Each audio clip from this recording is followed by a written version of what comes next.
minutos ya está con nosotros el señor Horacio Berbisky. Horacio, ¿cómo andamos?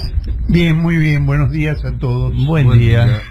Bueno, íbamos a conversar largo y tendido sobre el tema de la provincia de Buenos Aires, la ley impositiva que intenta aprobar Axel Kicillof, que la oposición le está negando, ¿sí? No sé qué información, Horacio, tenés nueva y las cosas que dijo también Kicillof, que dio varias entrevistas el fin de semana. Bueno, Axel va a insistir, digamos, primero por el lado de la Cámara de Diputados, porque el quórum que le negaron fue en el Senado, pero si no consigue por ese lado, también va a buscar negociar modificaciones a la ley impositiva.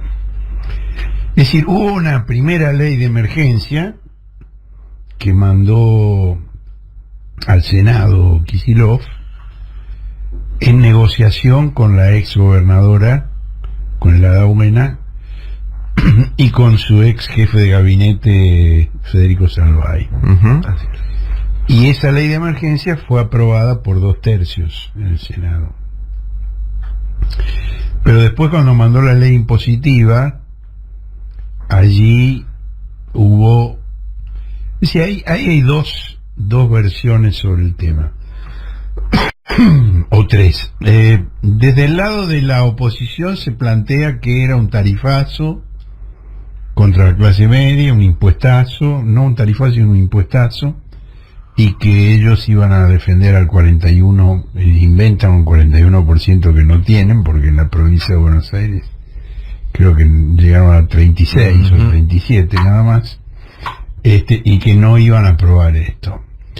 Kicillof contesta a esto que no se puede hablar de ninguna manera de impuestazo, porque se trataba simplemente de equiparar la recaudación del año pasado, pero actualizada por el 55% de inflación. Y dentro de eso, operar una redistribución de las cargas para que fuera un alivio para los más necesitados, compensado por un aporte mayor para el sector más poderoso de la provincia. Ahí hay básicamente dos impuestos en cuestión, que son el inmobiliario urbano y el inmobiliario rural. La oposición plantea que es un impuestazo porque la tasa llega al 75%. Sí. Y Axel contesta que ese 75% es para 2.000 propietarios terratenientes que tienen campos por valor de más de 10 millones de dólares, y que incluso si pagan en una cuota, eso si lo pagan en 5 cuotas, implica el 75% contra el 55% de la inflación. Pero que si lo pagan en una cuota hay un descuento del 20%, por lo cual pagan exactamente lo mismo que el año pasado. Y que en el inmobiliario urbano afecta únicamente a un 5% de las propiedades más valiosas. Ahora, detrás de esto lo que hay, aparte, digamos, de la cuestión económica y distributiva, un problema de interna política. Es decir, el gobierno electo con el 52% de los votos y 15 puntos de diferencia, no tiene mayoría en el Senado. Hay 20 senadores que responden al gobernador y 26 que responden a Juntos por el Cambio, que están muy peleados entre ellos, muy divididos entre ellos, pero en este tema se corrieron por derecha y irrumpió una interna política, porque el intendente de Vicente López, Jorge Macri, desplazó a la ex gobernadora, a la Hada Buena, en la negociación. Ella se fue de viaje, se fue a París, dejó de contestar los mensajes, y Salvay también se fue, no sé, el gobierno no sabe dónde está, pero no está en el país tampoco. Y quien tomó la conducción fue Jorge Macri. Ahí hay una historia vieja, porque Jorge Macri, digamos, es primo hermano del expresidente Mauricio Macri, con quien tuvo una relación conflictiva. Es decir, Jorge Macri fue víctima de una operación que él atribuyó a consejeros muy próximos a su primo, con una filmación sexual, con denuncias de corrupción, hace muchísimos años, antes de que Macri fuera presidente. Y él tuvo una reunión muy tensa con su primo, con Mauricio Macri, y Mauricio le dijo que él tenía que renunciar a todos sus cargos y dejar la política. Y Jorge le contestó: mira, yo te debo muchas cosas, pero hay una cosa que no te debo, que es el apellido. El apellido es tan mío como tuyo y no te voy a hacer caso. No voy a retirarme, porque además esto es una infamia, esto no es cierto. Del otro lado distribuían filmaciones, y nunca Mauricio, digamos, los consejeros más próximos a Mauricio. Esta historia a mí me la contó Jorge. Me la contó en mi oficina Jorge. La conozco de primerísima mano. Y a partir de ahí él marcó un perfil propio, se reconcilió, por decirlo así, con su primo, formó parte del equipo, pero tenía aspiraciones a ser el candidato a gobernador de la provincia en 2015. Y Mauricio, con sus consejeros Durán Barba y Peña Brown, decidieron elegir a la Dabuena, que ganó la elección, con lo cual, digo, Jorge se estaba preparando, suponía que iban a perder la elección, y entonces él tenía el cuchillo afilado, pero lo siguió afilando durante 4 años. Claro. Y ahora sí le llegó el turno. Sí. Ahora sí le llegó el turno, porque finalmente el Hada Buena perdió la elección, y la perdió por paliza. Por supuesto, ella argumenta que fue víctima del arrastre de Mauricio Macri, que era imposible ganar una elección con esa política económica del gobierno nacional, que ella había planteado el desdoblamiento. Tuvo la cautela de decir: no sé si en ese caso no hubiéramos ganado, pero había una chance, y de otro modo no había ninguna. Ese es el trasfondo de lo que está ocurriendo. Es decir, Jorge Macri quiere ocupar la posición preponderante en la provincia de Buenos Aires, y lo hace en la línea dura de Mauricio, de su primo.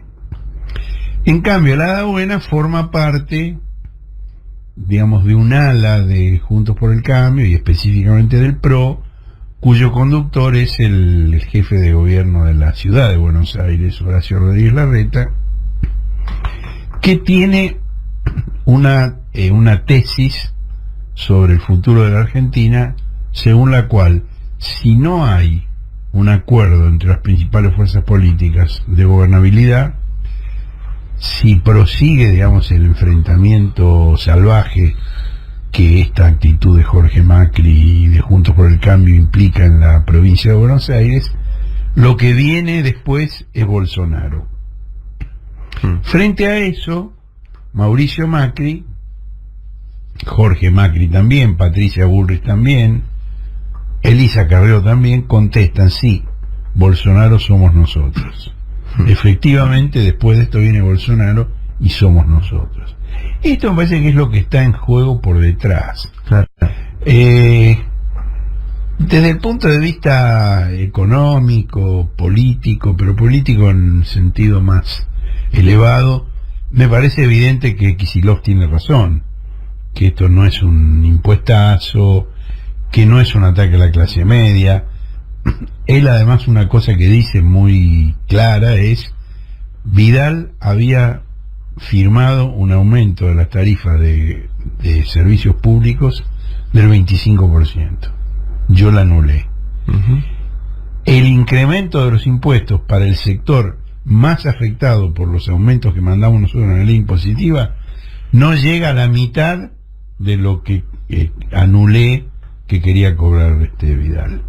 Y el conjunto de la clase media tiene anulado eso, y además el aumento impositivo que estamos planteando equivale a la inflación del año, nada más que eso. Él tiene razón. Ahora, políticamente está esta situación por detrás, que vamos a ver cómo se resuelve.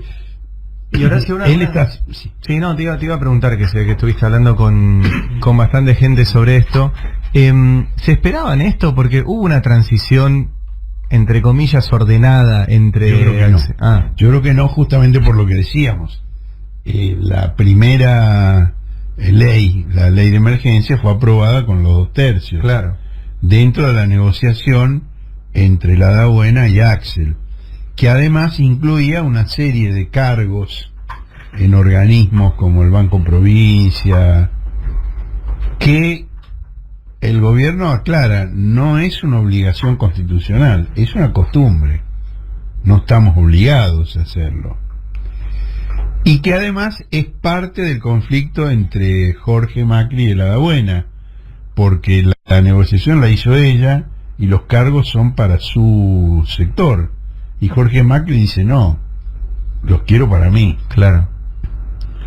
Es decir, aquí hay política en el mejor sentido de la palabra y política en el peor sentido de la palabra también. Sí. Están las dos cosas. Y Axel, bueno, de alguna manera está pagando tributo a su debut en este último de los aspectos. Él conoce el primero de los aspectos, el otro, pero yo no creo que con una actitud de información amplia como la que está planteando en este momento Axel, que ha dado una serie de entrevistas en los canales, con la misma táctica de Alberto, es decir, ha ido a los peores lugares, así ha entrevistado con la gente más hostil, pero con esa actitud de explicar, digamos, el impacto real de lo que está planteando. A mí me parece que a Macri se le hace muy difícil sostener esa posición en el tiempo. Digamos, lo tomó de sorpresa. Sí, claro. Cortó la negociación de repente. Había una propuesta que se presentó a la madrugada, una contrapropuesta del gobierno que se presentó a la madrugada, con una reunión agendada para discutirla a las 10 de la mañana, y no fueron sin avisar. Claro. Ahora, la sorpresa vale una vez, 2 veces de sorpresa no lo van a tomar. Sí. Pero pues boludo no es. No, y de hecho, esto que vos decís, Horacio, digo, detrás de la cuestión de los impuestos hay un trasfondo de quién lidera la oposición en la provincia de Buenos Aires. Y atrás de eso, me parece que aprovecharon esas 200 familias que tienen más de 2.000 hectáreas, por 300 familias, para meterte 2 tapas de diario y ponerte impuestazo. Yo asumo y apuesto fuerte de que dentro de esas 300 familias están los dueños de esas tapas de los diarios, que te clavaron impuestazo a ese 75%. Eso es lo de menos, que estén ellos o no estén ellos, pero básicamente representan los mismos intereses. Bueno, Clarín, La Nación, son socios de los grandes propietarios agropecuarios de la provincia de Buenos Aires, en una empresa que se llama Expoagro. Claro. Por eso son socios, no es que tienen buenas relaciones. No, por eso digo, no es que Clarín y La Nación se dejaron comer por la interna de la oposición bonaerense. No, por supuesto. Jugaron en esa también para instalarlo mediáticamente. Bueno, ese es el terreno de juego. Sí. Digamos, después los actores políticos juegan cada uno sus cartas, pero el terreno es ese. Lo que sí es interesante es esto que vos decís de Axel. Bueno, ahora ya sabe. Los otros también juegan, y juegan fuerte. Bueno, él probablemente pensó, y lo está diciendo ahora, que haber ganado la elección con semejante diferencia de votos obligaba a la oposición a comportarse de otra manera. Y no, evidentemente no, porque tienen una definición política que es la que decíamos antes. Van a tratar de obstaculizar todo lo que puedan Ahora, esto al mismo tiempo, a mi juicio, revaloriza lo que lograron Alberto y Cristina en escala nacional, porque las actitudes son las mismas de la oposición en la provincia y en la nación, pero Alberto y Cristina los quebraron. Sí. Los quebraron. Hay algo que difiere. Uno puede hablar de Jorge Macri, bueno, qué es esto, qué es aquello, bueno, pero ¿y Caserio qué es? Sí. Y sin embargo lo cuadraron. Sí. Hay algo que difiere, que es por la forma en la cual están configurados los números en el Congreso Nacional. A Alberto y a Cristina le conviene una oposición atomizada.